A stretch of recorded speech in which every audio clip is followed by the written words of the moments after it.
I think it's just the sense of community.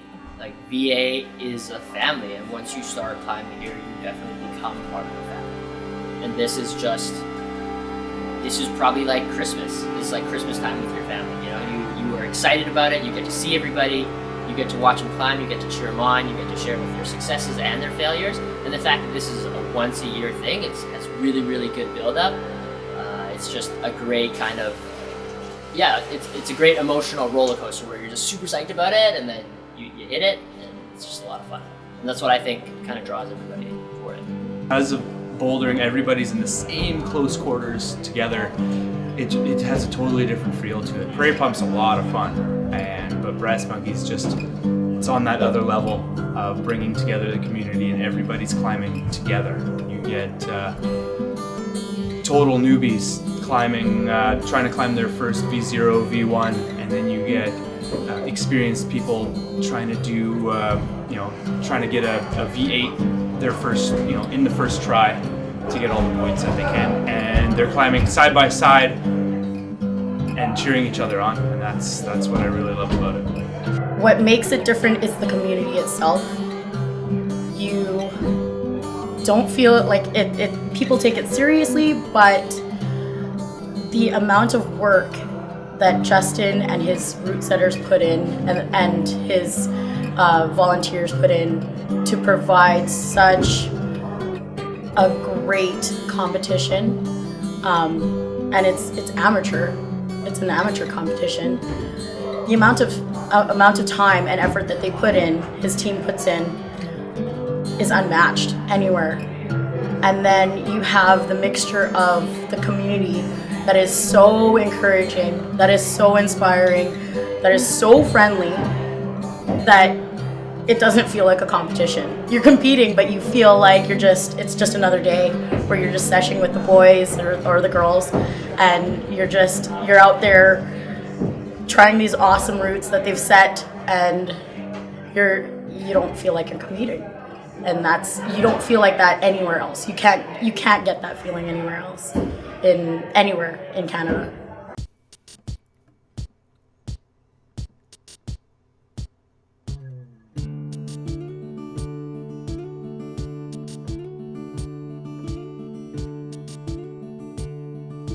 A competition route for qualifiers.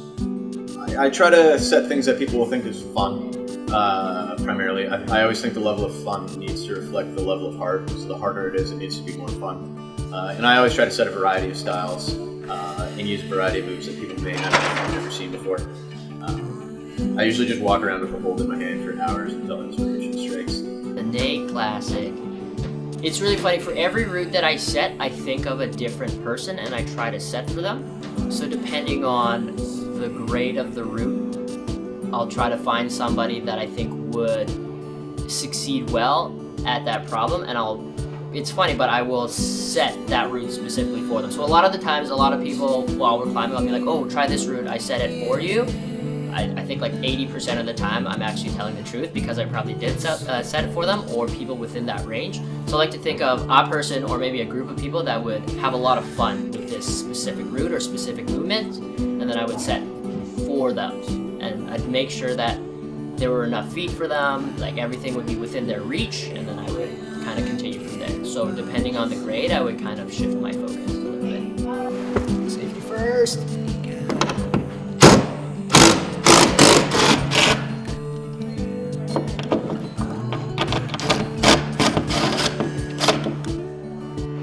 My thoughts going into the competition are don't hurt myself today. And then Saturday, try to pretend to be a professional athlete, eat healthy in the morning. And then come at 5 o'clock, climb the best I've ever climbed, make the finals, and then have a great time there. I feel pretty relaxed going in. This year is pretty exciting for me actually, because Gian, who is living in Vancouver, is now back in Winnipeg. He's always been a strong competition of mine. Like I was climbing before he started climbing, and slowly he was getting better and better. And then he beat me in like a few comps, I think.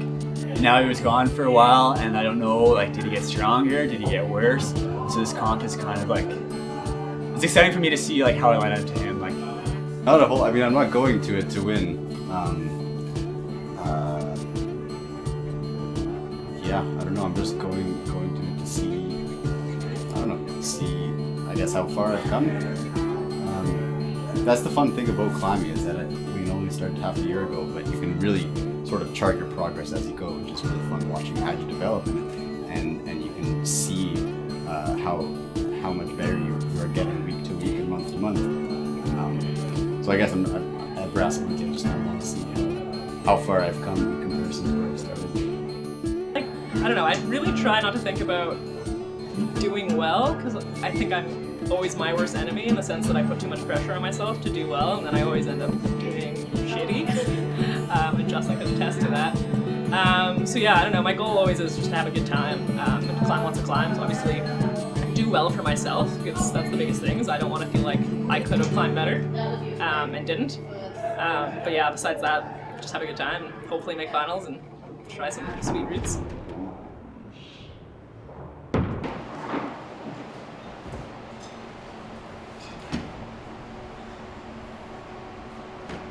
What is heaven? 47? Okay. Yeah, that last one. Okay.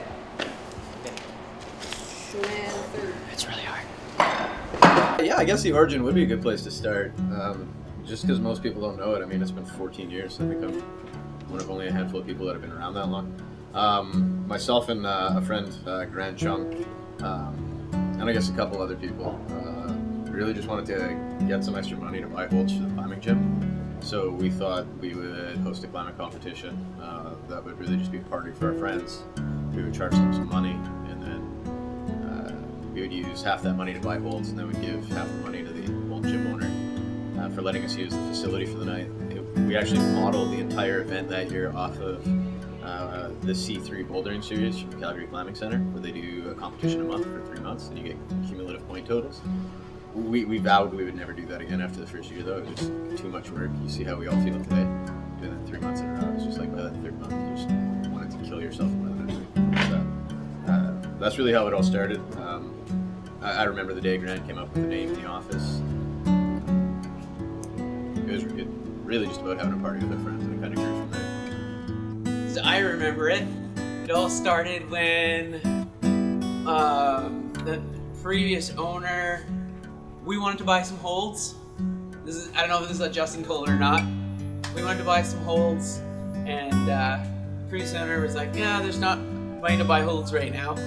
And Justin and I and Samir and Grant kind of put our heads together and was like, well, if you let us shut down the gym for a day, we'll do a comp, and then all the money we do raise, we're going to use it to buy holds. What do you feel like, you were saying before, how everyone kind of has like an emotional attachment to this climbing competition? Why? Why brass monkey over like prairie pump? Or Why do they, or why do we? why in general? Like you or other people are like, what keeps it different? Mine is a little bit more personal than a lot of people's.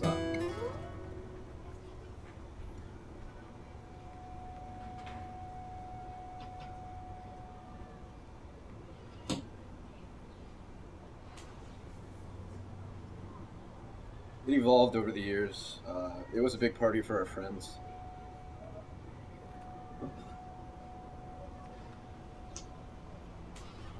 And then when Grand died, it became a tribute to him in my mind.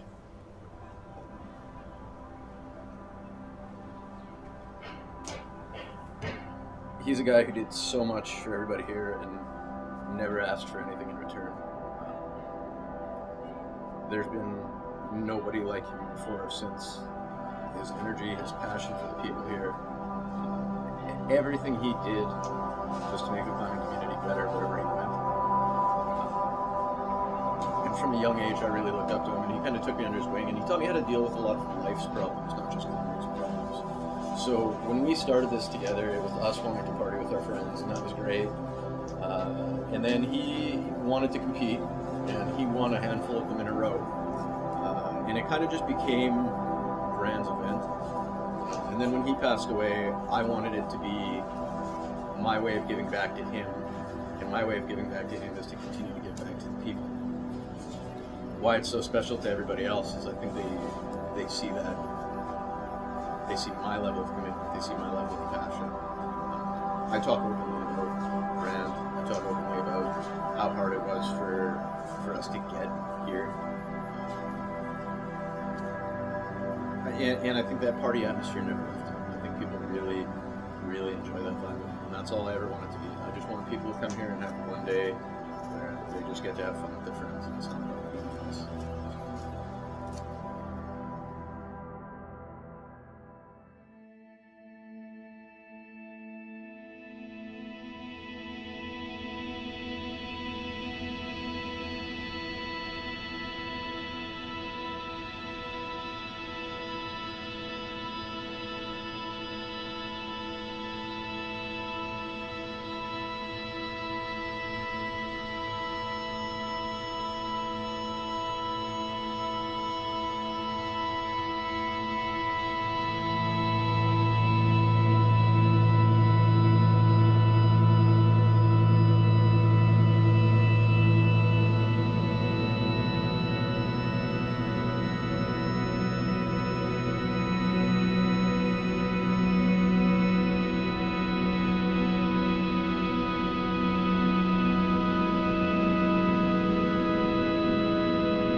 Red Bull.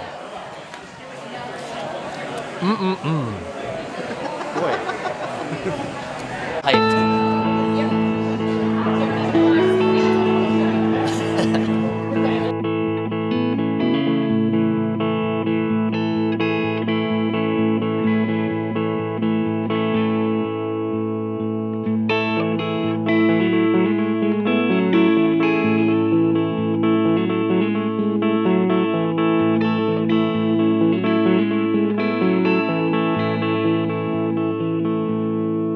Oh, it flows and it flows, covers up the carpet.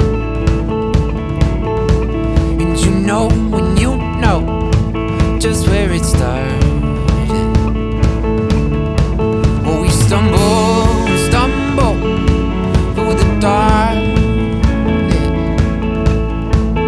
but don't you forget me there. 7 viewers. Made a face that could scare anyone. Oh, no, you're not. No, you're not. You're not made enough. But if you're feeling just one day, shout across the water in the snow to get you where you wanna go.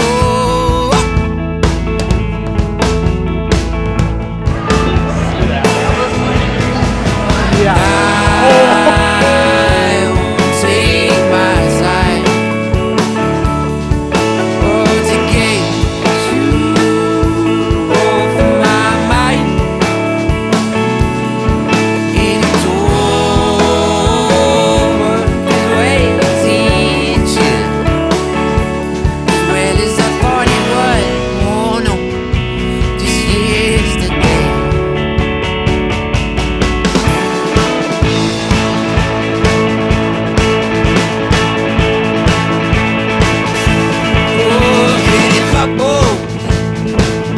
Get in my boat, hey. I got you cold, take it, babe. On your own, you wouldn't be caught there by day. Whoa, by day.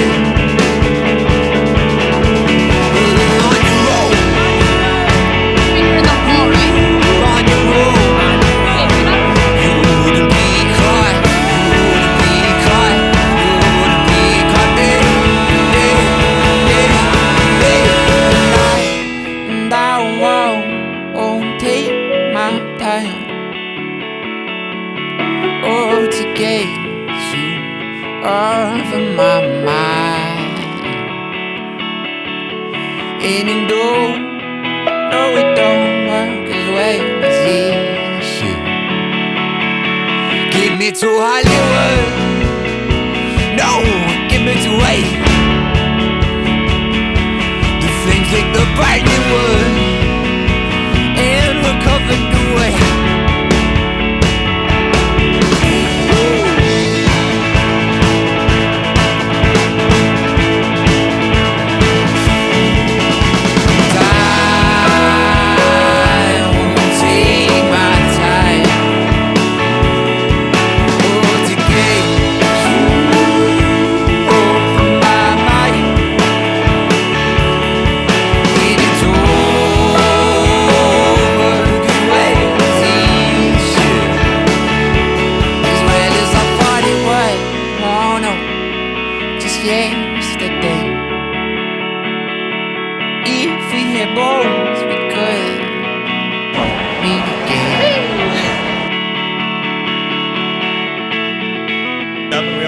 Circle around you, like vertical adventures, look at how it be, climbing every day, and amazing are we,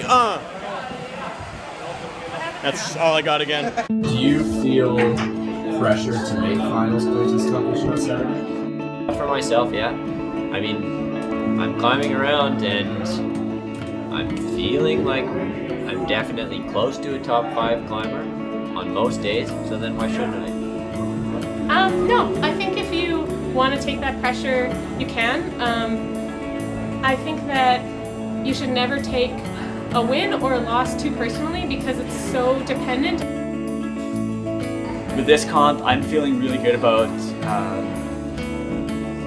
going up against Ian. I think like if he wins, I'll be excited for him. If I win, I'll be excited, and he'll be excited for me. Like I would not be hurt at all to lose to Ian.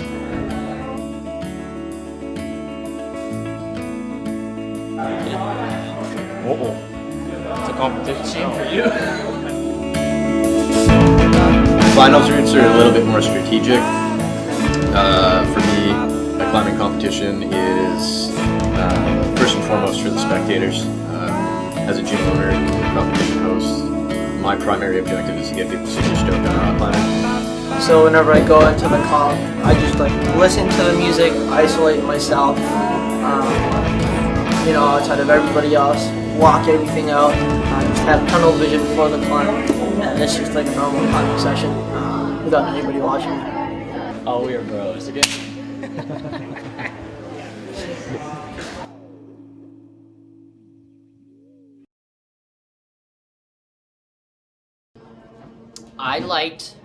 I do like all the volume.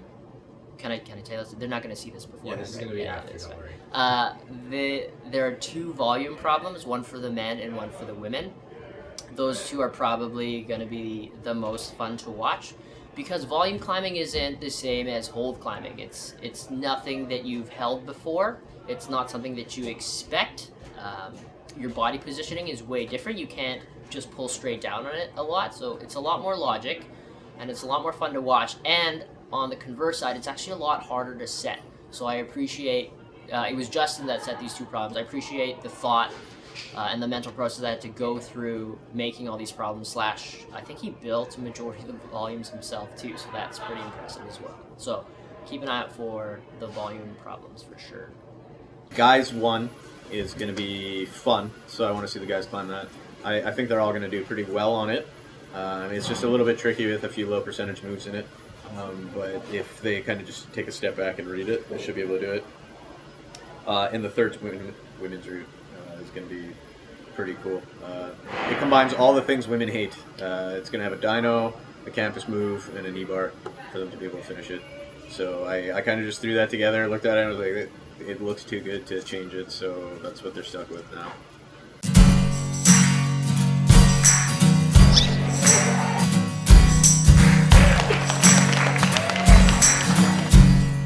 Well, I was young. I was young and naive. As I was told. As I was told. So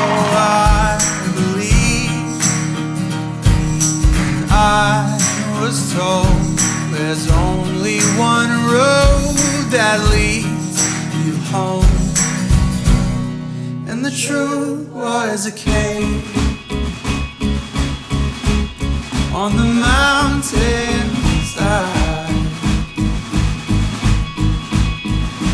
And I'd seek it out until the day I died.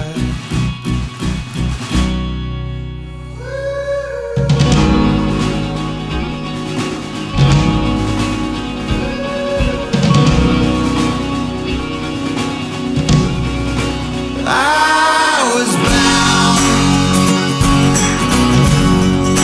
I was bound and determined to be the child, to be the child that you wanted. I was blind to every sign you left for me to find, and the truth became a tool I held in my hand. I really did not understand.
I love climbing, I like the activity of it, the physicality and the problem-solving aspect of it, but I wouldn't keep coming back or gotten into it as much as I have if the community here, like at VA and Winnipeg, wasn't so awesome and supportive. They're all climbers, but they're all climbing instructors too, and leaders and educators. Yeah, no, I owe this newfound passion of mine to the people at VA and in Winnipeg for sure.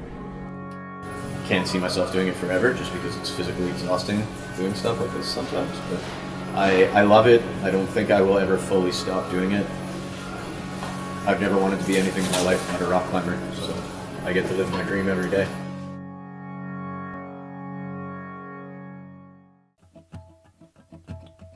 You got some good stuff. Look at these little fingers. Are they still really strong? I just want to do hood rat stuff with my friends. Put a gap in there. Fun. I mean,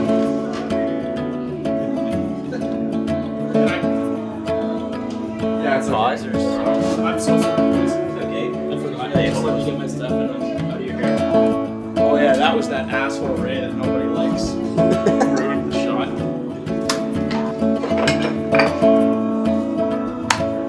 And I'm leaving the premises, so we're not happening yet. Saturday. Okay, roll on. I hate rock climbing. Rock climbing sucks. Done, right? Yeah, that's all. Oh yeah. Gary, taught me everything I know, man. I owe this. This one's for you. This win's gonna be for you. And I just want to kick Matt Nemechek's ass because guy's a jerk. Definitely gonna use that. Sweet.